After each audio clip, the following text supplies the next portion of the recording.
Hey folks, welcome back. It's Lucid, and we've got another episode here in Mountain Arena. We saw some pretty cool things last time. Probably the coolest move of the game was some real next level stuff in terms of map movement between Mictlan and Lanka. Message from TNG. So I'm dragging my feet, not knowing how to pressure Mictlan. With scouts, I can see his armies, and I know he has more somewhere. Starting to make servants to scout his land, getting Lamia Queens for blood hunting and golem raiding. I don't think TNG is exactly on the clock, but I think they're giving up a very good opportunity here. I think they could have just taken Mictlan's capital. Mictlan potentially had some plays he mentioned in his message where he was going to use his god to try to do something to TNG's army, but I think even if you don't take the army, I think you can use it to probably kill Mictlan's army.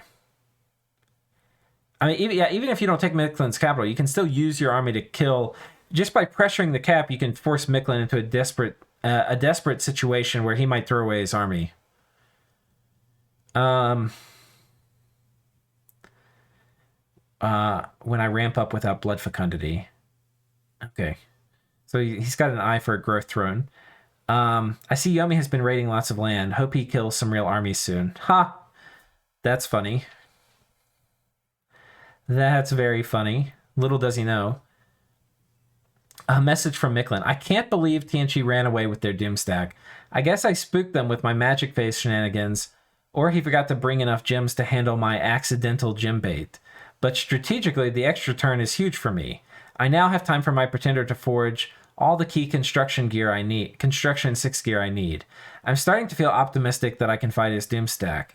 At least if he doesn't get something like Will of Fates online before we fight. I'm forging a bunch of Bloodthorns and Starshine Skullcaps, which means future Hordes from Hell and Sin Lesser Horror bombardments will be limited by available casters and will spend my resources and my will to spend resources, not by my only having a few very expensive boosters available. My magic phase attacks apparently messed up Lanka's movement.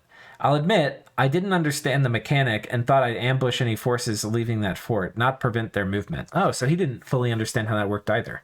So I guess he was doing it to disrupt movement, or something. But I don't think he fully understood how it worked. That makes it... I don't know if that makes it more impressive or less. I think it might... I don't know. The 140 siege strength didn't damage the walls of the Crystal Throne at all. Maybe he's got a huge army of troops with siege defense. Okay, so this is a good tell, and this would be a good way for him to know that he actually did trap a lot of stuff inside, because 140 siege strength to not damage the walls means there's a lot of spooky shit hiding inside there, right? It's either a lot of stuff with a lot of magic, like army size hiding items, or a few things that are really good. And I think we know from Lanka that it's like 100 sacreds. Hiding there behind Cauldron of Elven Halls. But I think the more likely explanation is he's just got a dozen fancy mages who have been spamming Wrath of Pazuzu and so on at me. Lanka has iron walls up. And Lanka has iron walls up. It's really weird because he guessed what actually was happening last time when he was talking. He mentioned last time he was worried about army size hiding items there, but now he thinks it's the iron walls. I think we know it's the army size hiding items. In any case, there's a good chance the fort is also filled to the brim with Rakshasi assassins. Hopefully my pile of summoned commanders will prevent him from seducing my Moon Priest this turn. The PD didn't trigger gem use for him to cast Returning, and he only has 11 morale. Okay. I would have liked to get that last Vanheim fort, but I'm very glad for Gartha to kill off Vanheim's remaining mages, even if the Vanheim troops may be able to sneak out if they just want to fight me. His Vanheers are not particularly threatening without mage support at this phase in the game. Now that my mage core is recovered, I think I have an understanding with Agartha such that he won't push farther into former Vanheim land. I think that deal is worth skipping the opportunity to interrupt his fort construction on the Golden Throne with Horrors. You may notice I'm finally picking up blood hunting to cover basically all of the Saramatia region that has greater than 5k population. At some point, I'll need to start spending my air income on something that isn't birds. But there's a little better to do with my handful of Air 2s until I can forge another booster. Mictlan spending his gems. I like it. All right, let's start with the Agartha. The Agartha region. We've got... Oh, Agartha with a very bold move. Decides to hit these barbs. Maybe try... This is a very aggressive move. Because this would probably be what Mictlan would have regarded as his part of the territory. And while it's not directly attacking Mictlan, it's pretty close, and he's not taking this fort. Maybe he wanted to see if Vanheim would ride out. More barbs attacking. Oh, so Great Hawk pinging the Barb province. Mictlan hanging tight in Vanheim's capital, waiting to see what happens. Oh, God. Agartha trying to get underwater here. He's got a Hydromancer. They have 2 water elementals. And just these garbage troops. But the garbage troops plus bad morale... Yeah, they couldn't kill the water elementals. I was like, how do you lose this? It just the troops caused the mages to run. Yeah, these mermen were a mistake. It would have been better with just the pale ones who aren't quite as garbage as the mermen. I mean, they're pretty garbage too.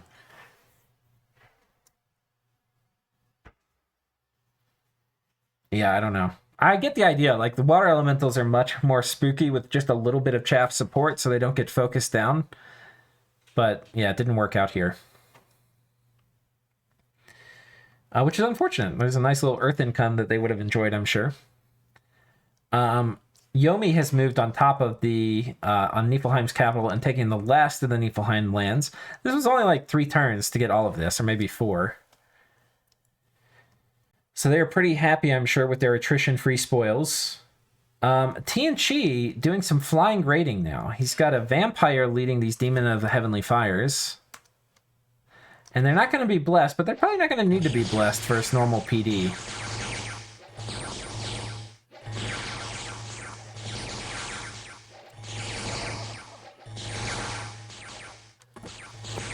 Yeah, doesn't even lose any. That's a decent amount of militia there.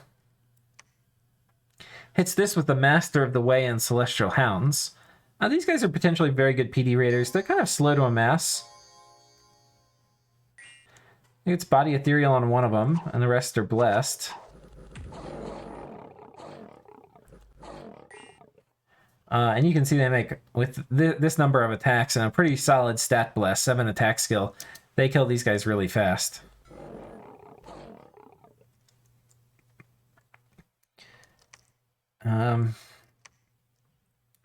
So he's raided out. I don't think... Because this is a mountain tile, and this is a forest tile. I don't think he can 2-phase or 2-province move all the way up here. I think you would need mountain survival and maybe forest survival too. So let's see if he can actually make it out here. I don't think he can, but this would again be a good move. Oh my god, there's so much stuff here though. I don't know if he's... This looks like more than the combined stuff that was in the region, because he's also moved out... Oh, Lanka doesn't escape. I think their stuff is still bottled up inside. And Mictlan's taken this back. That means Mictlan could potentially move a big army on top of this throne, and there's nothing Lanka can do, and Lanka can't unless they can gateway. They can't get their stuff that's trapped inside of here out. I mean, this fort only has 100 wall integrity. There's a ton of stuff on top, and it's not popped yet. Lanka, we have great hawk battles. It's like 2 AIs fighting each other, casting Call of the Winds at each other. It is a good spell situationally, though. The AI just overuses it. But players probably underuse it. Man, TNG really should be going out, I think. I can understand not wanting to fight this army, but I think TNG would actually probably win against this army with enough mage support. If they have something really close on the research horizon, like Will of Fates, like Mictlan was saying, I could see waiting. Okay, I think that's this war front, and I think that's really all that's happening in the world, unless the elves are doing anything. We'll check on the elves in Niflheim. Ooh, Yomi's made a move to go on top of this this fort, which is going to give him access to this throne, which he's probably going to want. Gnome Throne's pretty good for anybody. Dione certainly won't mind having an extra reinvigoration. And 3 more death gems would be pretty clutch. Was this all magic phase? No. Normal phase movement, 4 Dione. Yeah, this looks like the end. I think the only Neeple Jarl left is in here, but I'm pretty sure the Dione won't care too much about a single Neeple Jarl. TNN getting their underwater province taken by Indies. I'm not really sure what TNN's doing in all of this. They've kind of... I won't say they struggled to repel Niflheim, because they haven't. But they're not really doing very much. I can't see some kind of medium-range plan unfolding. Like, they've had plenty of enough time to recover after their little skirmish with Lanka. They need to be making plays. I certainly wouldn't feel comfortable giving this throne to Yomi. If Yomi's getting all... Because Yomi's going to be basically 3 capitals, right? He's taking this. So he's going to be 3 capitals, and you're still a single capital, and you're going to give him this throne. I think you've got to... You can't... This is kind of like one of the things in Dominions, is you can't... Like, there's a... You can allow yourself to get behind, but you can't allow yourself to get this far behind. Like, right now, he's getting too far behind to ever be able to come back from. So even if... Like this, when you get this far behind, you need to start making desperate plays. You can't afford to be conservative and like, oh, we'll let Yomi take this turn. Like, no, you need this. Like, this is a big deal for you. It's not a big deal for Yomi. And I think that's it for this turn. There's not really much more to cover, so let's go ahead and go to the next one, which is going to be turn 52. All right, we got turn 52. Message from Mictlan. I distrust Agartha's failure to storm the Vanheim fort. I'm bringing the whole Vanheim region army to defend the fort that he looks to move on to. He's got 7 candles of Vanheim Dominion, so I'm optimistic about being able to soul slay Earthnid flesh. Hopefully after cursing him and afflicting him to hell. Ooh. So those are fighting words from Mictlan with regards to Agartha. A note on economics. I have a very high death and air income with very few mages for those paths, which is why I've been happily spamming remote attack spells for those paths. However, I feel I will generate wherever I feel it will generate an advantage. I'm glad to have provoked Lanka into sending birds to counter me. 20 air costs Lanka a lot more, since they are smaller and it's one of their most important gem types. What I'm not happy about is how many blood slaves I'm spending on magic phase attacks. Each horde from hell costs about 8 Aussies, and I still have less than 100 of them total. But I think it's worth... This is actually funny, because I haven't mentioned this, or maybe I did. But Vanheim sent something out to everybody in the game as he started dying, saying that there were 700 Aussies or 500 Aussies. There weren't anywhere close to that. He didn't have anything that made him think that. It was just a bold-faced lie. People in the game chat started, like, doing math about how many blood slaves that would mean and how big the economy that would mean, and they never considered the option that Vanheim was just straight up lying through his teeth. Anyway. But I think it's worth continuing to pick off enemy formations with them. In particular, I'm hoping to kill 50 fire worth of heavenly fire demons of the heavenly fires this turn. Yeah, I think Horde from Hell is actually pretty good against them, since I think imps have a decent amount of fire resistance, if I recall. My sieging force on the Crystal Throne did some damage to the fort, so it's not iron walls. I estimate Lanka has like 300 siege defense inside that fort, which probably means 100 plus Rakshasa plus some other forces. I feel pretty confident that 10 Aussies on Guard Commander with a Ring of Warning will keep my priest safe from assassins, but I'll need a mage core to storm the throne, which doesn't seem like worth committing on top of a Well of Pestilence given the TNC advance. I'm planning to bypass the Crystal Throne with a raiding party capable of one-turn popping fortresses, and perhaps we'll see whether Lanka doesn't have anyone at home in Machaka's capital. If nothing else, it'll take some of the pressure off to get Lanka worrying about their home territory. As a final note, I've gotten the boosters to cast Cure Disease on my poor afflicted crystal mages. I think this means make the item that will he can make the eye of whatever that gets rid of diseases, or the cure-all elixir, whatever they are. I think that's what he means. A message from Yonami. Made a sweep with Dionis this turn. Found magic sites with 9 gem total income. Effectively quadrupling the gem income from the Neefel section. Shame and disgrace. I think it's time for a lecture about the importance of site searching. right, guys, it's really important to site search, as Yomi says. That's the end of my lecture. All right, let's start with Mictlan and the Lanka region. So what happens here? Lanka breaking out with a single commander. Oh, and he didn't send anything in. Lanka attacking Mictlan here. There's nothing here. Oh. So Mictlan moved in to reinforce, and we got on. Okay, this is a big battle.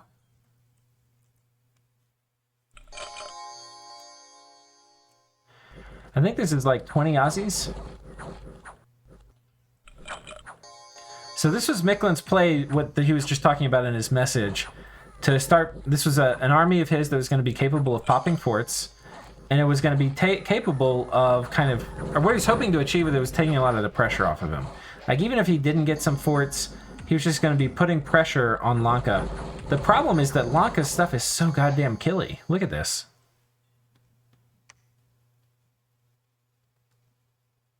He didn't even do Bloodlust here, did he? I don't think this is Bloodlust. I think we'd see the +4.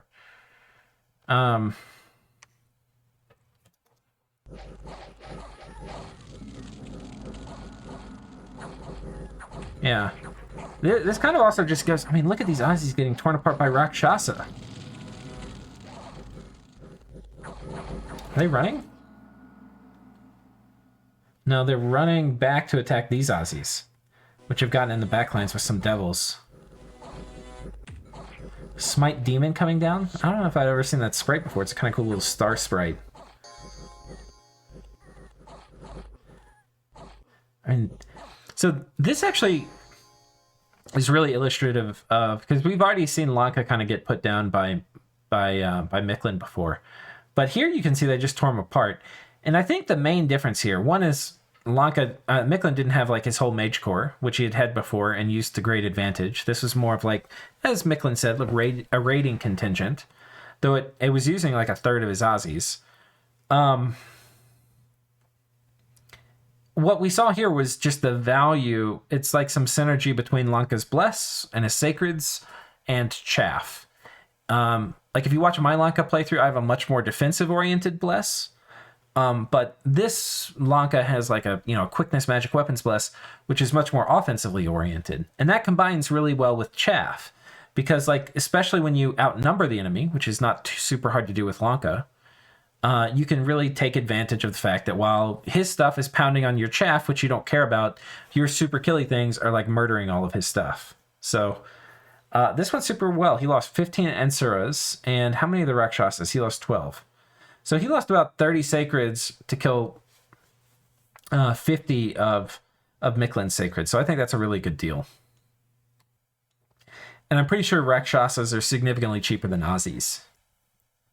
So all in all, very good trade for Lanka, especially considering, again, he's part of a coalition. Mictlan can't afford to take these losses. It was a cool move by Mictlan, but it just didn't work. So now the initiative's really shifted back. We can see what was trapped inside the fort, but I think some of this is still obscured by army hide items. But they were probably summoning additional summons inside the fort to help keep the walls up. And now it's looking like Mictlan can just reinforce here. But Mictlan also, that Lanka can reinforce here, moving these guys through the wasteland across the road onto this fort.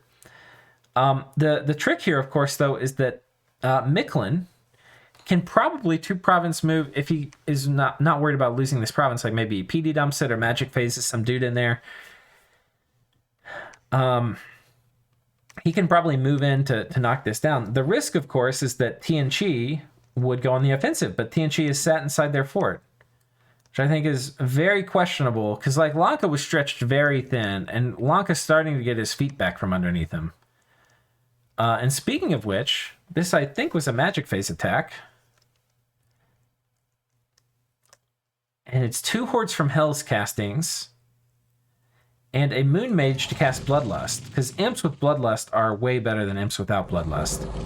And they just murder these demons of the Heavenly Fires. This is a really great combo.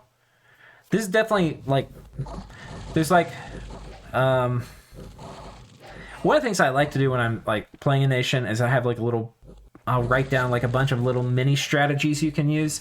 This is something that will definitely go in my book of mini strategies for Mictlan. It's 2 Hordes from Hell castings and magic phase movement by, well, he's gone now, but because he ritualed of returning down, he didn't want to risk losing him.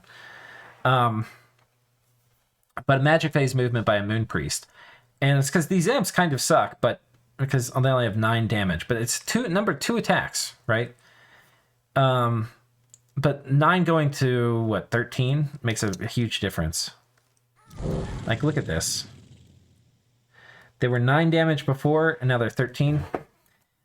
They just crush these guys. It's not going to be good against everything, but this is definitely a great trick to have in your back pocket. And the nice thing is, if you're fighting like a light raiding detachment or something... uh-oh, they might not be able to kill this guy. Oh, the devil skin. Yeah, I think actually a lot of those kills were from the vampire. But if you're fighting like a light raiding detachment that has a lot of mages, nothing's going to run, right? So the imps are going to jump on everything and kill everything. So this is such a cool little strategy. Definitely worth putting in the little, book of secrets for tricks. A lot of nations can do this. Any nation that has, any nation like Abyssia could do it. Any nation that has blood astral mages or air blood mages. So like Lanka could do this too. Pretty cool idea. I can't say I've ever seen that done before. So not like it's like breathtakingly original, but just like it's pretty thoughtful, combining magic phase movement, Bloodlust caster with Horde from Hell. Makes it a lot more effective.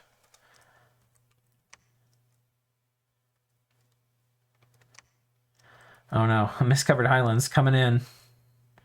Okay, so the raiding forces from TNG have been dealt with. It looks like he chose to patrol here because Mictlan just normal phase moved in an army here and killed these Celestial Hounds. Oh, and these Celestial Hounds moved this way. So yeah, you can see these Celestial Hounds did great against PD, but against like entrenched, like heavy resistance, they don't really do great. He had those guys that were gonna. What was important though is he protected his priest, or his commander. He had some slaves in the back as attack rear bait, and then yeah, his sacreds kind of murdered the TNG sacreds. They outnumbered them. They have a stronger bless.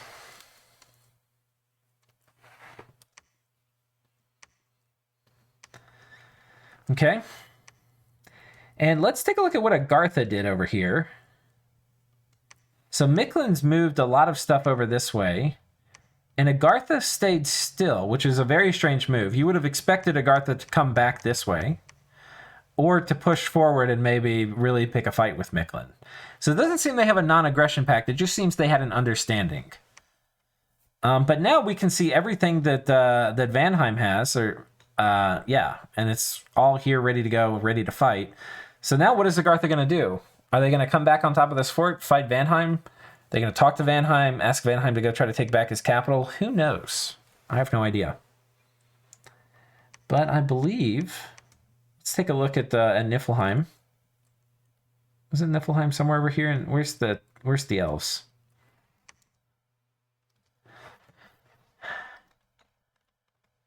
So Yomi just pinged this to see what's inside, which is wise. Because I think if you're doing this, you want to just send in the Dione and have them specifically kitted to kill these guys. Which they're going to have liquid body quickness and Stygian skin. It's possible, though, these ghouls are actually a liability. They may cause the Nifl Jarls to HP route. He also probably should be casting... Oh, no, these guys can't do Moss Body. Anyhow. I assume we'll see the Dione go in there and kill them next turn. But like 2 Dione doing Skelly spam and then 3 Dione running forward, especially if they've got gear, should make pretty quick work of this. Elves not really moving out into... I mean, they've got a small group here, but we don't see them actually deploying to take this turn, which hopefully they do this turn. It would be a big mistake not to. And I believe... Is this a Necromancer event? More of Lanka stuff getting gunned down by Misfortune. But yeah, I think that's about it, folks. Tune in next time. We potentially have, maybe we'll see TNG finally roll out. We may also see a big play from Mictlan moving on this throne. And we'll get to see what Agartha does with regards to Mictlan. I think those are the big things that are up in the air. And yeah, see you guys then.